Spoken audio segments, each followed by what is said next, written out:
Bienvenue sur les Rendez-vous Experts, le podcast destiné aux conseillers en gestion de patrimoine et courtiers, partenaires de Cardif. C'est un sujet que les fiscalistes et les ingénieurs patrimoniaux adorent. Premièrement parce qu'elle est source du droit, et deuxièmement parce que c'est un moyen de rebattre les cartes en quelque sorte si une loi est incomplète, imprécise ou carrément non adaptée à l'évolution des mœurs. En résumé, vous l'avez compris, nous allons parler jurisprudence aujourd'hui dans ce nouveau podcast Les Rendez-vous Experts, et c'est bien entendu un spécialiste de la question que j'ai le plaisir de recevoir, il s'agit de Pierre Matoulet. Bonjour Pierre. Bonjour Gilbert. Alors Pierre, je le rappelle, vous êtes ingénieur patrimonial chez BNP Paribas Cardif et vous allez nous présenter aujourd'hui et analyser 3 cas de jurisprudence. Donc je vous propose de commencer par le sujet de la retraite, qui est un de ces cas, et de parler d'une décision de l'exécutif qui a été prise durant l'été 2021, qui justement impacte l'épargne retraite. Alors de quoi s'agit-il exactement ? Tout à fait. Alors on va aborder ensemble le sujet tout d'abord de l'épargne retraite, d'un arrêté du 7 juin 2021 entré en vigueur le 1er juillet 2021 et qui concerne les contrats d'épargne retraite qui se dénouent en principe sous forme de rente. Il faut savoir que par exception, pour ces contrats, il est possible de bénéficier d'un versement sous forme de rente unique ou de versement unique dès lors que les arrérages de rente déterminés au moment du dénouement du contrat sont inférieurs à un certain seuil. Avant l'arrêté du 7 juin 2021, ce seuil dépendait de la nature du contrat. En présence des anciens contrats d'épargne retraite, c'est-à-dire s'agissant des PERP, Madelin, article 83, article 39, il était possible de bénéficier du versement sous forme de rente unique dès lors que les arrérages de rente calculés étaient inférieurs à 40 € par mois.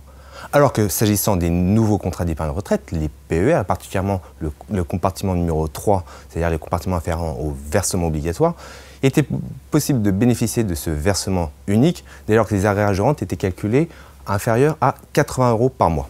Et puis on a cet arrêté du 7 juin 2021 qui harmonise pour l'ensemble de ces contrats ce seuil de versement sous forme de rente unique et qui le fixe à 100 € par mois. Cette décision a quelle valeur pour les contrats épargne retraite dont nous parlons ? Alors, on estimerait à peu près à ce que ces 100 € par mois valent environ 20 000 € de valeur d'épargne retraite, selon les options et la situation de chaque contrat bien évidemment. Alors dernière question sur ce sujet, Pierre, au niveau fiscal maintenant. Donc l'imposition de la sortie en rente unique, est-elle la même, quel que soit le contrat ? Alors non, et c'est là un point particulier qu'il convient d'avoir à l'esprit.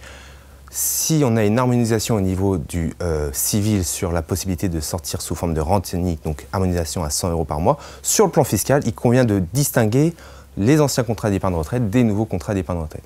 Pour les anciens contrats d'épargne retraite, je pense au PERP, au Madelin, article 83, article 39, il est possible de bénéficier sur option et selon certaines conditions d'un prélèvement libératoire de 7,5% auquel s'ajoutent les cotisations sociales.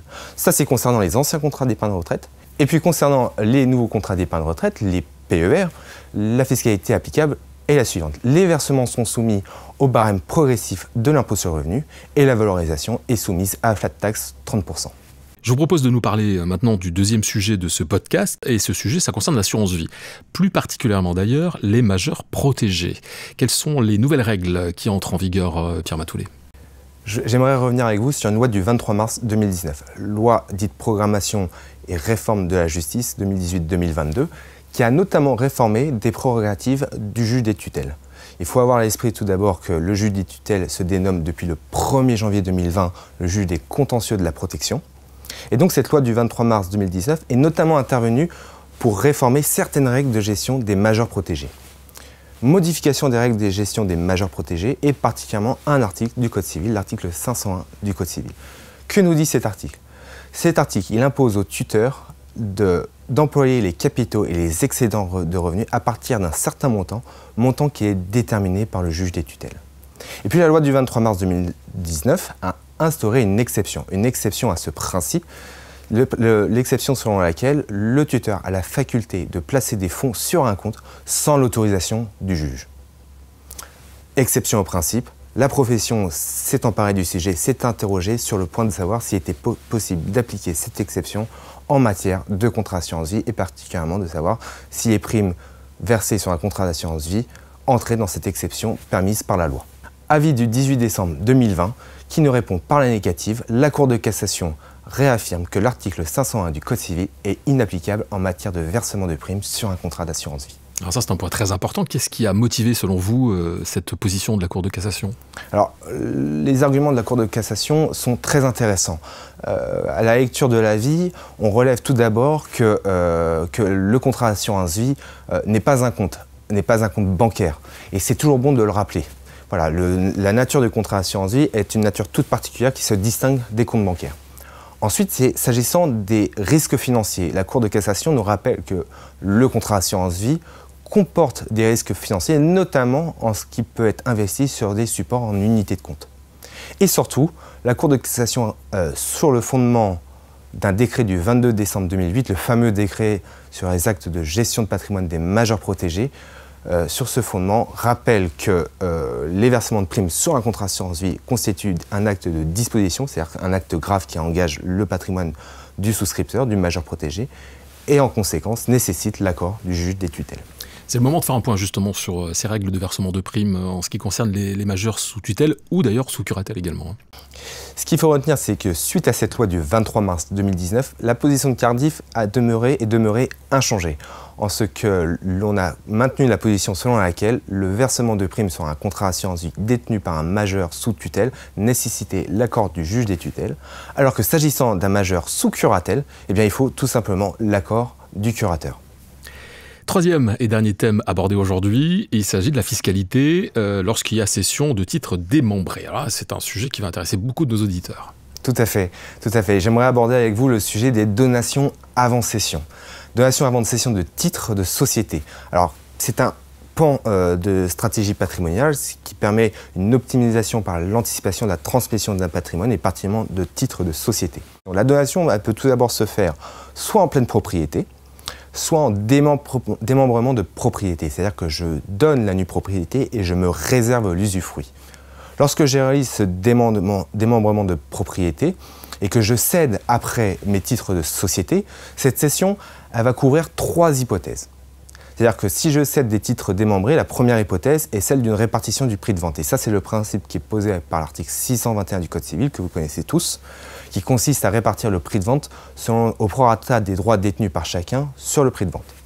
Et puis, on a un maintien du démembrement qui est possible. Maintien qui doit être prévu par convention avant la cession et idéalement au moment de l'acte de donation des titres de société. Si on a ce maintien de démembrement, soit le maintien il peut se faire sous la forme d'un quasi-usufruit, c'est-à-dire que l'usufruitier sera considéré comme plein propriétaire des fonds qui sont issus de la cession, soit ce démembrement il sera sous la forme d'un démembrement simple, c'est-à-dire avec obligation de remploi des fonds démembrés dans d'autres actifs, par exemple un contrat de capitalisation démembré. Qui est redevable de l'impôt dans ce cas de figure? Ça va dépendre justement de cette situation en cas de maintien du démembrement après cession.